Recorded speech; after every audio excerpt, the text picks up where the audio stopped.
이번 주간에 그 올림픽 경기를 많이 했습니다. 많이 올림픽 경기를 했는데 많이들 재밌게 보시는 줄 압니다.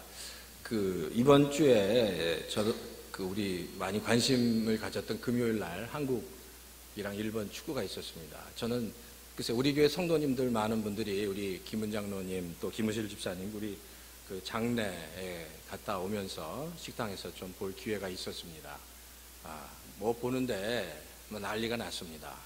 글쎄 같이 보신 분들 첫 번째 골 들어가고 두 번째 골 들어가고 할 때 식당이 뭐 환호성으로 막 뒤덮이고 뭐 벌쩍벌쩍 뛰고 소리 지르고 막 난리가 났습니다. 글쎄 장례식 갔다 와서 갑자기 그렇게 분위기가 그렇게 되니까 좀 그렇긴 했지만 어쨌든 우리 김우실 집사님 어머님 이창옥 권사님은 천국에 잘 가셨고, 사실 이렇게 연세가 많이 들어서 이렇게 장례식을 하고 예수님 믿고 권사님으로 계시고 또 이렇게 술을 다 하시면 이건 슬플 일이 아니라 참 기쁜 일입니다. 천국 환송 잘 해드리고 그리고 장례 예배 잘 마치고 그리고 식당에서 아주 재밌게 축구 경기를 봤습니다.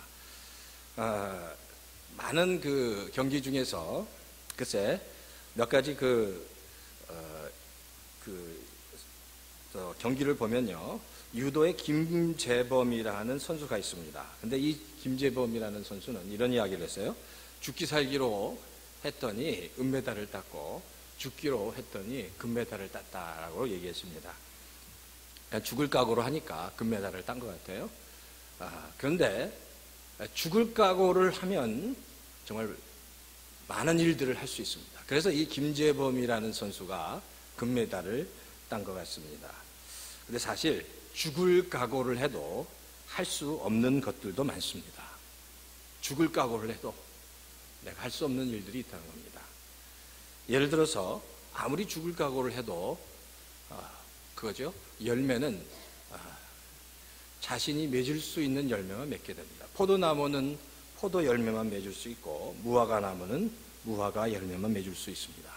그렇잖아요. 아무리 죽을 각오를 해도 아무리 최선을 다해도 포도나무가 무화과 열매를 맺을 수 없기 때문입니다.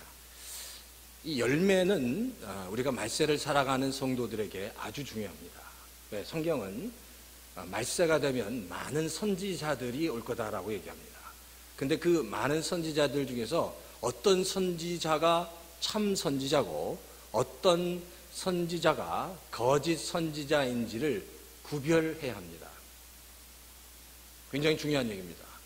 선지자들이 왔는데 그 선지자들을 구별하지 못하고 쫓아가게 되면 나중에 큰 문제를 만나게 되기 때문입니다. 그러면 말세에 수많이 일어나는 선지자들 중에 누가 거짓 선지자고 누가 참 선지자인가, 그것을 구별할 수 있는 방법이 뭐냐는 거예요. 참 선지자인지 거짓 선지자인지를 구별하는 방법은 그 선지자가 어떤 열매를 맺느냐를 보면 압니다. 어떤 열매를 맺느냐. 그 열매를 보면 그 사람이 거짓 선지자인지 참 선지자인지 알 수 있습니다. 마태복음 7장 16절에도 성경은 이렇게 기록합니다. 그들의 열매로 그들을 알지니 가시나무에서 포도를 또는 엉겅퀴에서 무화과를 따겠느냐라고 주님께서 말씀하셨습니다. 그러니까 절대 가시나무에서 포도 열매를 딸 수 없고 엉겅퀴에서 무화과를 딸 수 없다는 얘기입니다. 열매를 보면 그 열매를 통해서 그 선지자가 어떤 선지자인지를 알 수 있다는 겁니다. 사실 오늘 본문에 보면 야고보 선생은 두 가지 지혜에 대해서 얘기합니다. 하나는 땅에 속한 지혜이고 하나는 하늘에 속한 위로부터 오는 지혜를 얘기합니다. 오늘 야고보 선생도 그렇게 얘기합니다. 수많은 사람들이, 선지자들이, 선생들이 와서 나는 지혜로운 선생이다, 나는 참 선생이다 라고 참 선지자라고 얘기하지만 그들의 지혜가 참 지혜인지 거짓 지혜인지를 분간할 수 있는 방법은 바로 뭐라고요? 그들의 열매에 있다는 겁니다. 열매. 열매를 보면 그 사람이 그 선지자가 참 선지자인지 참 선생인지를 알 수 있다는 겁니다. 그러니까 열매를 보면 그 선지자, 선생을 구별할 수 있다는 겁니다. 야고보 그렇게 3장에 보면 3장은 공동체를 위한 말씀입니다. 그래서 우리가 지난주에 생각나세요? 지난주에 1절부터 12절의 말씀을 나누면서 그 1절부터 12절까지는 말에 대해서 야고보 선생이 얘기하고 있습니다. 그래서 우리가 하는 이 말이 공동체를 죽이기도 하고 공동체를 살리기도 하고 공동체를 망하기도 하고 공동체를 흥하게도 한다는 겁니다. 이 말의 이 권세, 그 위력, 능력이 아주 대단하다라고 야고보 선생이 그 3장 전반부에 대해서 그렇게 얘기하고 있습니다. 오늘 우리가 읽었던 13절부터 18절에서는 야고보 선생은 두 가지를 얘기하는 거예요. 하늘의 지혜, 바로 땅의 지혜가 있다는 겁니다. 똑같습니다. 이 하늘의 지혜를, 땅의 지혜를 구별하여 써야지. 이 하늘의 지혜와 땅의 지혜는 바로 영적인 공동체를 망하게도 하고 흥하게도 한다라고 얘기합니다. 그러니까 이게 하늘의 지혜 그리고 땅의 지혜가 무엇인지를 잘 깨닫는 것, 아는 것, 그리고 그것을 소유하는 것은 너무너무 중요한 것입니다. 그래서 야고보 선생은 야고보 1장 5절에 성경이 그렇게 얘기합니다. 야고보 1장 5절에 보면 우리 성도님들이 아주 잘 아시듯이 여러분 가운데 누구든 지혜가 부족하거든 모든 사람에게 아낌없이 주시고 나무라지 않으시는 하나님께 구하십시오. 그러면 받을 것입니다. 라고 얘기합니다. 아낌없이 주시는, 구하는 자에게, 지혜가 부족하여 구하는 자에게 아낌없이 주시는 하나님께 구하십시오. 그러면 하나님께서 그 지혜를 주시겠다고 말씀하고 있다는 겁니다. 무슨 유명한 사람에게만, 기도를 많이 하는 사람에게만, 뭐 교회를 열심히 다니는 사람에게만이 아니라 무슨 또한 성경의 위대한 인물에게만이 아니라 간절한 마음으로 하나님의 지혜를 구하는 성도들에게 뭘 주신다고요? 지혜를 주시겠다라는 겁니다. 말하기는 우리 열바인 열린교회 성도 여러분 다 이 하나님의 이 지혜, 하나님의 지혜를 풍성히 받고 누리시는 성도님 다 되시기를 주의 이름으로 축원합니다. 자, 그러면 우리가 하늘로부터 오는, 위로부터 오는 지혜가 어떤 것이 있는가, 그 지혜의 특징이 무엇인가, 이 본문을 통해서 한 3가지 정도 간단하게 좀 살펴보았으면 합니다.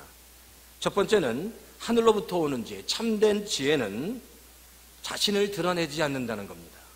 자랑하지 않는다라는 겁니다. 자, 14절에 한번 보시겠어요? 14절 한번 찾아보십시오. 야고보서 3장 14절에 보면, 자, 한번 14절 한번 다 같이 한번 읽으시겠어요?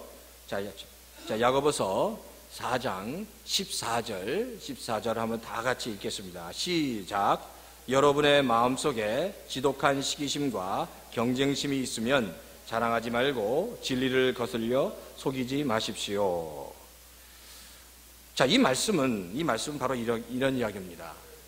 너희 자신을 자랑함으로 진리에 대해서 죄를 짓지 말라는 겁니다. 여러분 안에 있는 우리 성도 여러분 안에 있는 육신을 자랑함으로 진리에 대해서 죄를 짓지 말라는 겁니다. 그래서 이 자랑이라는 이 단어는 구약에 4번 그리고 신약에 3번 정도 쓰여졌는데, 우리가 좀 듣기 쉽게 얘기하면은 이 자랑이라는 얘기는 이런 뜻입니다. 우쭐하는 겁니다. 이렇게 으쓱하는 거죠. 내 자신을 드러내는 겁니다. 그런 뜻입니다. 내 자신을 드러내는 것. 그 영광을 내가 받는 것. 이제 그것이 자랑이라는 뜻입니다. 사람은 그래요. 누구나 자기가 가지고 있는 교육, 지식을 통해서 자신의 독특한 지식을 이렇게 정립을 합니다. 내가 지금까지 경험했던 경험, 교육을 가지고 나만의 어떤 독특한 지식과 어떤 지혜의 체계를 만듭니다. 그게 굉장히 중요한 거죠. 근데 그런 것들을 통해서 내가 가지고 있는 그동안 경험한 것과 내가 받은 교육을 통해서 무엇인가를 성공하게 되면 그때 어떻게 된다고요? 그것을 자랑하고 싶어집니다. 뭐 그게 꼭 잘못된 건 아니죠. 뭐 사람이 다 그럴 것 같아요. 뭔가 성공하게 되면 그것을 자랑하고 싶어진다는 겁니다. 근데 그 자랑이 바로 뭐냐면 내가 드러나는 겁니다. 내가 이렇게 잘했다는 겁니다. 근데 바로 성경이 말하는 것은 바로 그것을 조심하라는 거예요. 내가 드러나는 것, 바로 그것을 조심하라고 성경은 말씀하고 있습니다. 오늘 본문에 보면 바로 그거예요. 내가 드러나는 것, 내가 잘한 것으로 인해서 내가 영광을 받는 것, 내가 드러나는 게 뭐라고요? 그게 사실 땅에 속한 거라는 겁니다. 땅에 속한 거다. 내가 드러나는 것이 땅에 속한 것이다. 쉽게 얘기하면 육신에 속한 것이다 라는 겁니다. 우리 성도님들이 노키아라는 그 회사를 좀 많이 들어보셨을 거예요. 이 노키아라는 회사는 세계 휴대폰, 핸드폰 그 판매량의 약 40% 내지 50%를 점유했던 엄청나게 막강한 회사였습니다. 몇 년 전만 해도 우리가 잘 아는 우리나라의 그 삼성이라는 그 핸드폰을 파는 그 뭐 삼성전자와 비교가 되지 않는, 삼성전자가 1년 매출액과 이 노키아 1년 매출액은 비교가 되지 않는 엄청나게 큰 회사가 바로 이 노키아라는 회사였습니다. 근데 이 노키아라는 회사가 최근에 들어서 15년 만에 적자에 빠졌다는 겁니다. 최악의 부진에 빠졌습니다. 이 노키아라는 회사는 얼마나 대단하냐면 핀란드에 있는 회사인데 핀란드 경제의 3분의 1을 차지한답니다. 경제력이. 핀란드 전체 경제력의 3분의 1을 이 회사 하나가 담당한답니다. 그래서 이 노키아라는 이 회사의 CEO는 핀란드 대통령이랑 거의 동급이라고, 그 정도로 회사의 파워가 아주 막강하다고 합니다. 근데 그 노키아가 바로 15년 만에 정말 비관적인 실적에 빠져서 적자에 헤맬 수밖에 없게 됐다는 겁니다. 20년 동안 누렸던 휴대폰 시장에서 완전히 그 비참하게 패배할 수밖에 없었다라는 겁니다. 제가 기사를 좀 찾아봤더니, 그래서 이 노키아라는 회사가 140년 만에 그 외국 출신의 CEO를 이렇게 모셔다가 회사를 다시 한번 이렇게 세우려고 했는데 여전히 아주 심각한 적자에 빠졌다는 그 기사를 제가 읽었습니다. 그러면서 그 분석에 바로 이런 이야기를 합니다. 이 노키아가 왜 이렇게 될 수밖에 없었냐라는 것. 그 분석은 바로 이 노키아가 자신들은 언제나 1등을 할 것이다. 그리고 1등을 할 것이라는 그 자만감에 빠져서 순식간에 이렇게 무너졌다는 겁니다. 항상 우리는 1등 할 수 있다. 그리고 1등이다. 라고 생각했던 교만함이겠죠. 자만심입니다. 나를 드러내는 것이 바로 그 자만심, 교만심입니다. 그러니까 사실 이게 아무것도 아닌 것 같지만 무슨 일을 하고 내가 자연스럽게 내가 드러나는 것은 하나님 앞에서 그렇게 썩 좋은 게 아니라는 것. 내가 드러나는 것. 우리가 가장 경계해야 할 것이 내가 드러나는 겁니다. 우리 성도님들이 잘 아시는 이여령 선생님이 계시는데 그 이여령 선생이 몇 년 전에 예수님을 영접하고 크리스찬이 됐습니다. 그래서 굉장히 큰 화제가 됐는데 이 이여령 선생의 딸이 이미나라는 변호사가 있습니다.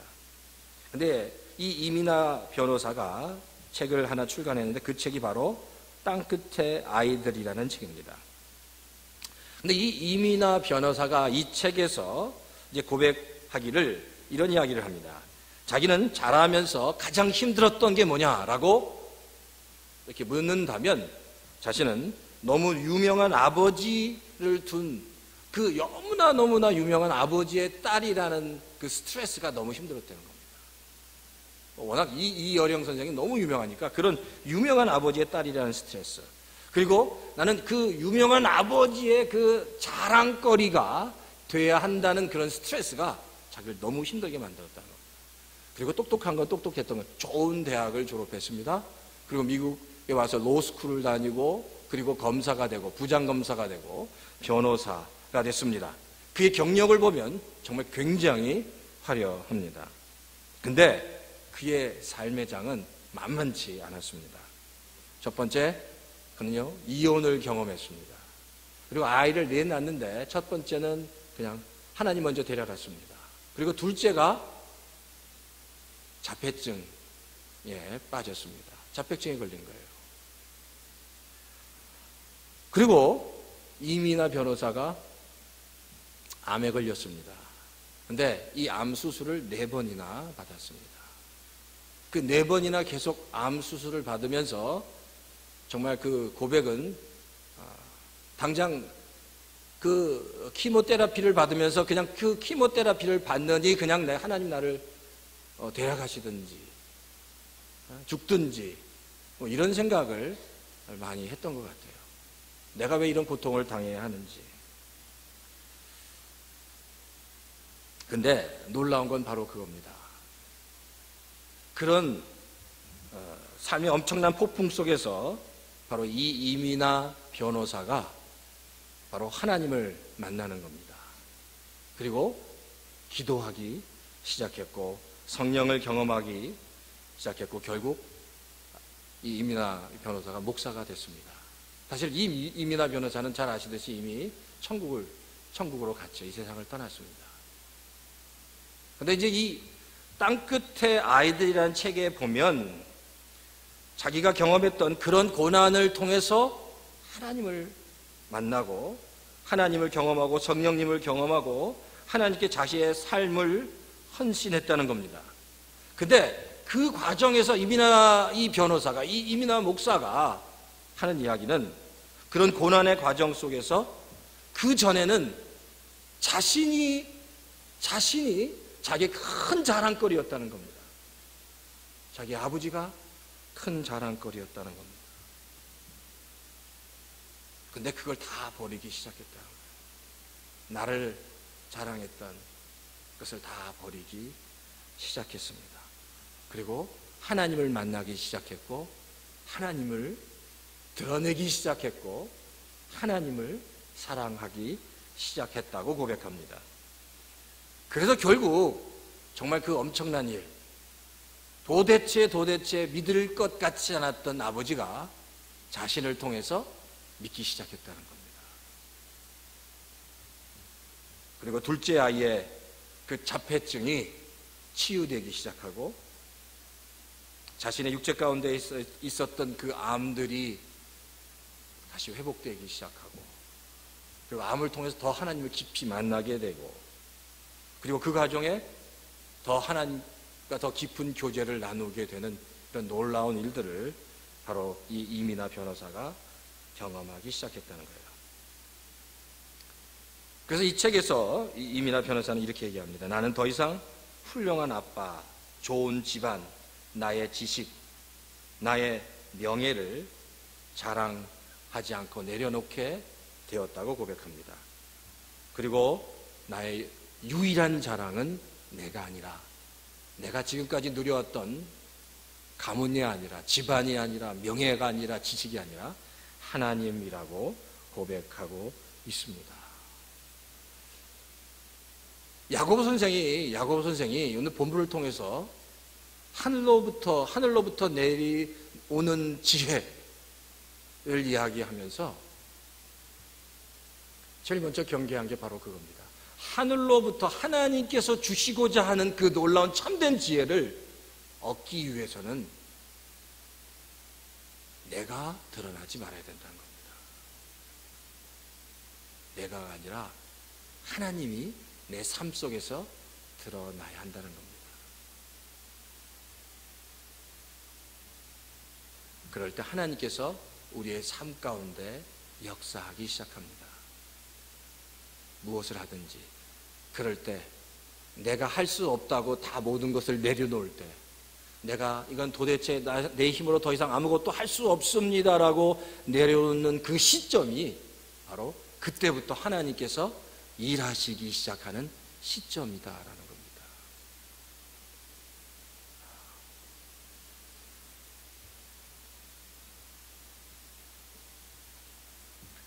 제가 지난 금요일 날도 같이 말씀을 나눴습니다.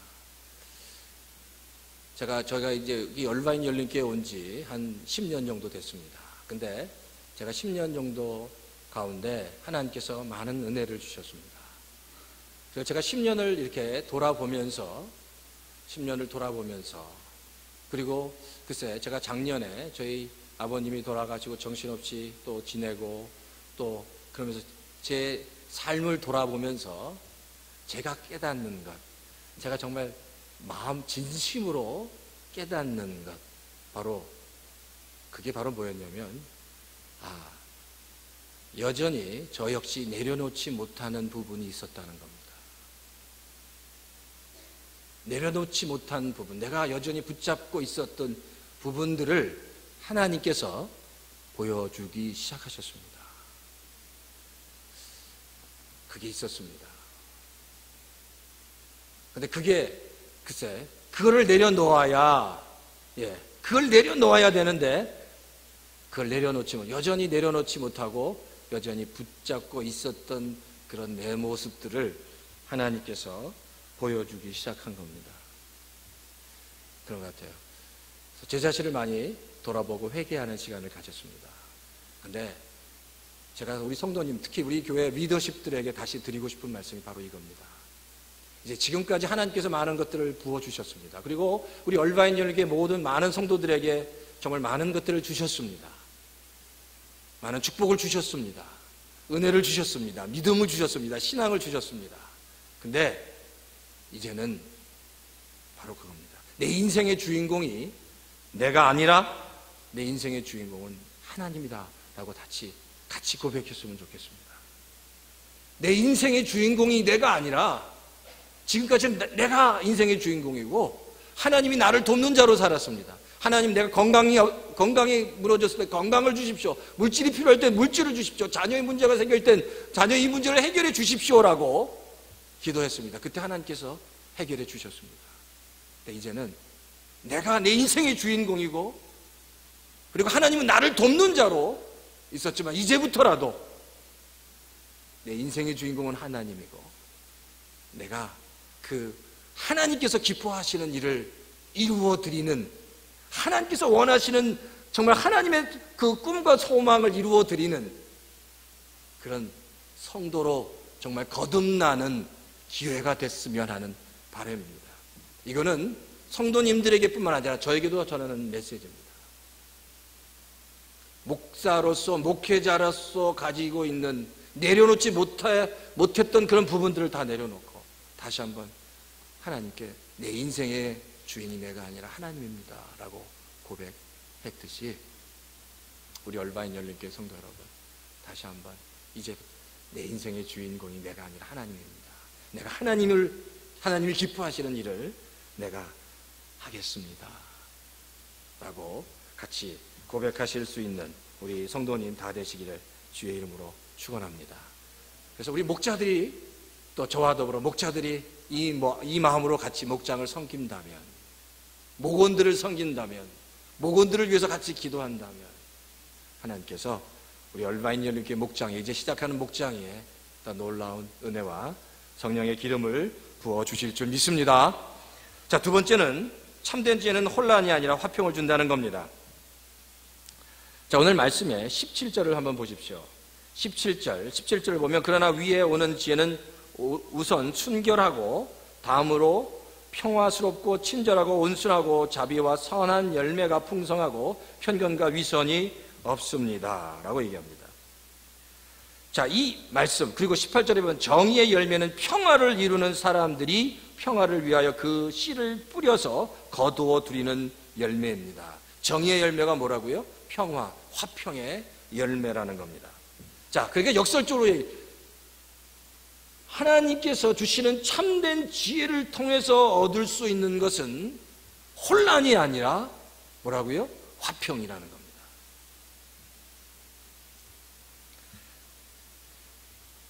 야고보 선생도 사실 제가 17절과 18절을 읽었지만 16절에 사실 혼란에 관해서 이미 언급하고 있습니다.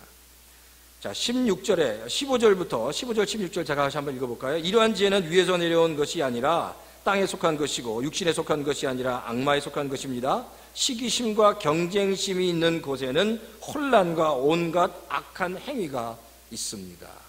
그러니까 이 땅에 속한 지혜 안에 뭐가 있다고요? 혼란이 있다는 겁니다. 반대로 하늘로부터 주시는 지혜, 참된 지혜 안에는 뭐가 있다고요? 평화가 있다는 겁니다. 창세기에 보면 아주 혼란의 아주 명확한 그림이 하나 나오는데 그게 바로 바벨탑 사건입니다.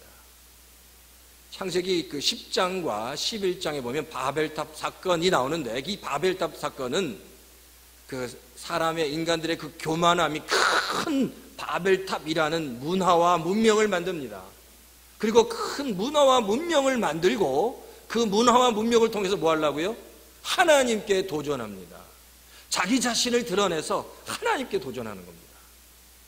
근데 그렇게 자기 자신을 자랑하고 자기의 그 뛰어남과 지혜와 자기가 가지고 있는 능력과 힘과 물질을 자랑해서 하나님께 도전하는 그들에게 하나님 뭘 내리신다고요? 혼란을 내리십니다. 혼란으로 심판하신다는 거예요. 근데 그 혼란이 뭡니까? 어떤 혼란을 주셨죠? 언어의 혼란을 주신 거예요. 말이 서로 통하지 않게 했습니다. 그 혼란을 통해서 하나님은 그들의 교만을 꺾어 버리셨다는 겁니다. 바로 그러니까 이 혼란이라는 것은 하나님께서 주시는 것이 아니라 땅에 속한 땅으로부터 온 것이다 라는 사실을 알 수 있습니다. 그러니까 구원받은 성도가 마땅히 누려야 할, 구원받은 성도가 참된 지혜를 얻고 마땅히 누려야 할 것은 바로 평안입니다.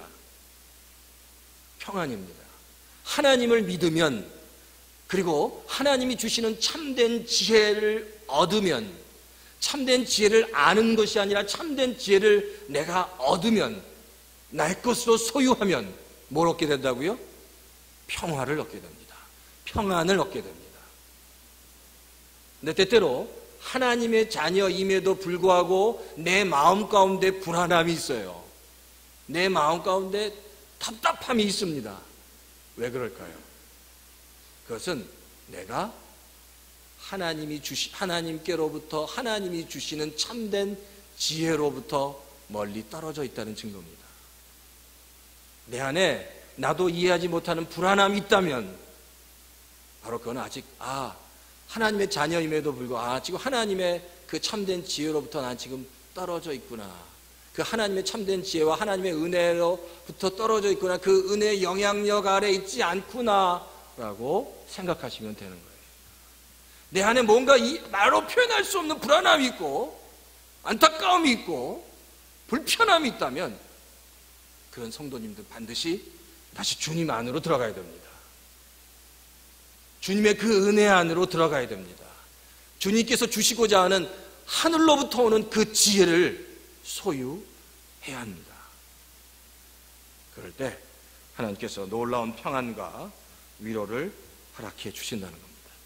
세 번째는 참된 지혜를 가진 사람은 하나님이 주시는 온유함을 누릴 수 있다는 겁니다. 사실 이 말씀도 17절에 말씀하고 있습니다. 위로부터 오는 지혜는 우선 순결하고 다음으로 평화스럽고 친절하고 온순하다라고 얘기합니다. 사실 이 온순하다라는 것, 그리고 자비와 선한 열매가 이 온순하다라는 이야기가 사실 온유하다라는 뜻입니다. 이 온유하다는 게 그냥 우리가 생각할 때 속이 없는 사람, 그냥 이 사람이 뭐 이렇게 하자고 그러면 이 사람 쫓아가고 이 사람이 뭐 하자고 그러면 그게 온유가 아닙니다. 온유는 굉장히 강력한 힘입니다. 강력한 힘입니다. 하나님께서 주시는 강력한 힘입니다. 근데 그 많은 성품 중에서 사실 그 많은 성품 중에서 왜 온유가 이렇게 중요하냐? 이 온유는 하나님이 하나님에게 자녀에게 주시는 가장 강력한 성품인데 왜 이 온유가 중요하냐면 이 온유는 그리스도의 또 가장 중요한 성품이기도 하기 때문입니다.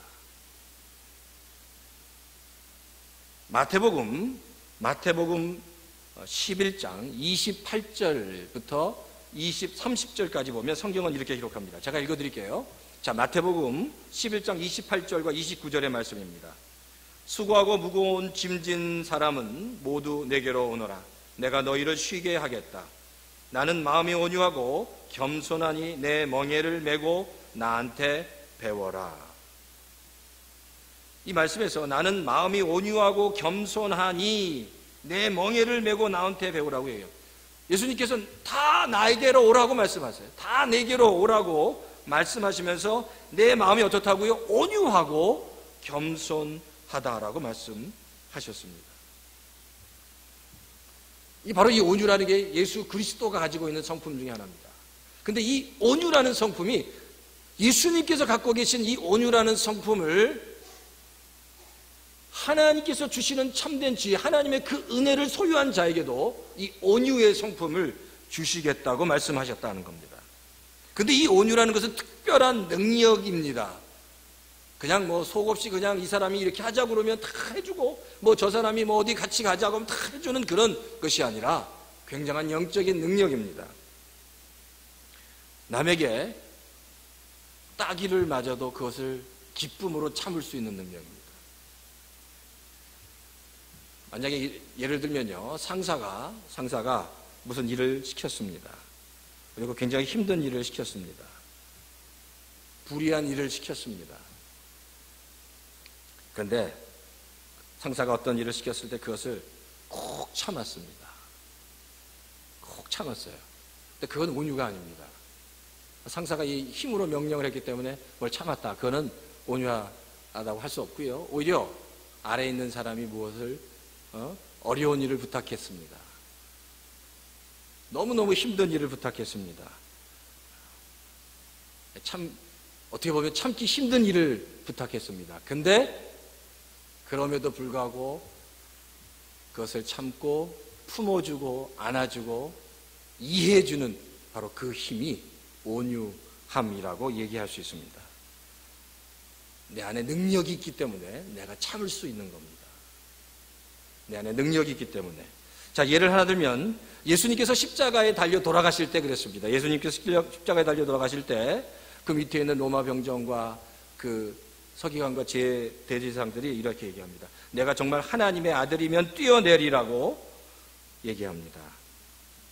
그때 예수님께서 뭐라고 말씀하시냐면 내가 하나님께 기도하면 저 하늘에 있는 수천 수만의 천사를 동원하여 너희를 다 멸망시킬 수 있다고 얘기하십니다. 그러나 만약에 예수님께서 그 십자가를 거부하신다면 누가 우리를 구원하시겠냐는 거예요. 그래서 예수님은 당장 명하셔서 하늘에 있는 천군 천사를 명해서 수천 수만의 천군 천사를 명해서 동원해서 당신을 괴롭히는 모든 사람을 다 정말 쳐서 멸망시킬 수 있지만 다 참는 겁니다. 참고 끝까지 주님께서 이루고자 하시는 구원의 사역을 이루시는 것, 바로 그게 온유라는 겁니다. 참는 겁니다. 내 힘으로 억지로 참는 게 아니라 하나님께서 주시는 힘으로, 감사함으로, 기쁨으로 참는 것이 바로 그 온유다라는 겁니다. 그렇기 때문에 온유라는 것은 내가 아는 것이 많고 내가 할 수 있는 것이 많아도 끊임없이 배우려고 하는 모습, 그런 모습들이 바로 온유라고 얘기할 수 있습니다. 또한 내가 가지고 있는 능력과 또 내가 높은 지위를 가지고 있어도 그것을 그대로 다 사용하지 않고 여전히 섬기면서 다른 사람을 높여주는 그런 모습들이 바로 온유한 마음이다라고 얘기할 수 있습니다. 그러니까 온유함은 겸손함이라고 얘기할 수 있습니다. 온유함은 다른 사람을 배려하는 것입니다. 또 온유함은 바로 주님께서 보여주신 것까지 끝까지 헌신하는 것이고, 주님께서 보여주신 좋은 모범대로 좋은 모범이 되는 것이 바로 온유함이다 라고 얘기할 수 있습니다. 오늘 이 야고보 선생은 이 예루살렘 교회와 그 주변에 있는 성도들에게 바로 이 메시지를 전하고 싶었던 것 같아요. 그러니까 제가 이 야고보 선생이 보낸 이 편지를 통해서 똑같이 예루살렘 교회와 그 주변에 있는 성도들에게도, 그 고난과 역경이 있었던 그 성도들에게도 가장 필요했던 것이 바로 온유함이지 않았을까라는 생각을 합니다.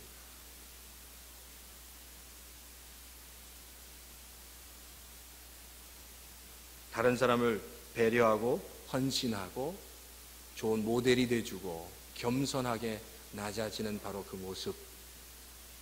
모습이 야고보 선생이 예루살렘에 있는 교인들에게도 바로 그 이야기를 하고 싶었을 것 같아요. 근데 그것은 동일합니다. 우리에게도 동일합니다. 하나님께서 우리에게도 원하시는 건 것 같아요. 저에게도 하시는 말씀이 참된 그 온유함을 누리라는 겁니다. 예수님께서 하신 말씀처럼 내가 겸손하고 온유하니, 내가 겸손하고 온유하다고 말씀하신 것처럼 바로 너희도 내가 가진 이 성품 겸손과 온유를 내 삶 가운데 누려보지 않겠니? 그 놀라운 영적인 비밀인 그 겸손과 온유를 누려보지 않겠니라고 말씀하고 있습니다. 우리가 이 땅을 살아가면서 그런 것 같아요. 인간관계를 하든지, 인간관계나 또 목장을 하든지, 또 직장에서든지 가장 필요한 것은 내 안에 있는 내가 드러나는 것이 아니라 내 안에 있는 그리스도가 드러나도록 하는 겁니다. 내 안에 있는 그리스도가,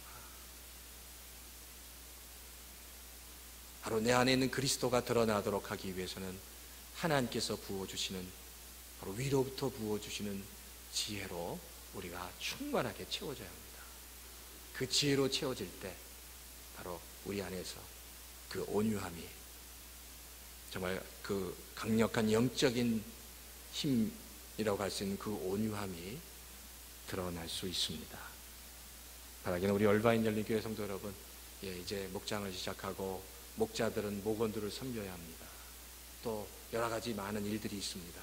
근데 그 일들을 내 힘으로 하지 마십시오. 음식을 차린다거나 이제 시작하면 또 시작이구나, 이제 또 시작이구나, 그렇게 생각하시는 분도 혹시 있으시죠? 이제 또 시작이구나, 또 식사를, 그게 아니라 그게 나의 기쁨이 되어야 합니다. 성도를 섬기는 것이 나의 기쁨이 되기를 축원합니다. 그래서 같이 살아나는 것, 영적으로 살아나는 것, 같이 섬기면서 영적으로 같이 회복되는 것이 나의 기쁨이 되고, 그게 즐거움이 되고 감사가 되고, 그런 놀라운 역사가 우리 가운데 있어서 목장을 통해서 또 다른 많은 귀한 열매들이 맺어지기를 주의 이름으로 축원합니다. 아멘. 이 시간 잠깐 기도하는 시간을 갖겠습니다. 우리 찬양팀 앞으로 나와주시고, 기도하는데 오늘 말씀을 통해서 내 마음 가운데 주시는 한 가지 말씀을 좀 정하시면 좋겠습니다. 결단하는 시간을 좀 갖겠습니다. 하나님, 내가 이러이러한 삶을 살기 원합니다. 내 마음 가운데 결단하는 것, 말씀을 통해서 결단하는 것 한 가지 결단하고 다 같이 기도하는 시간을 갖도록 하겠습니다.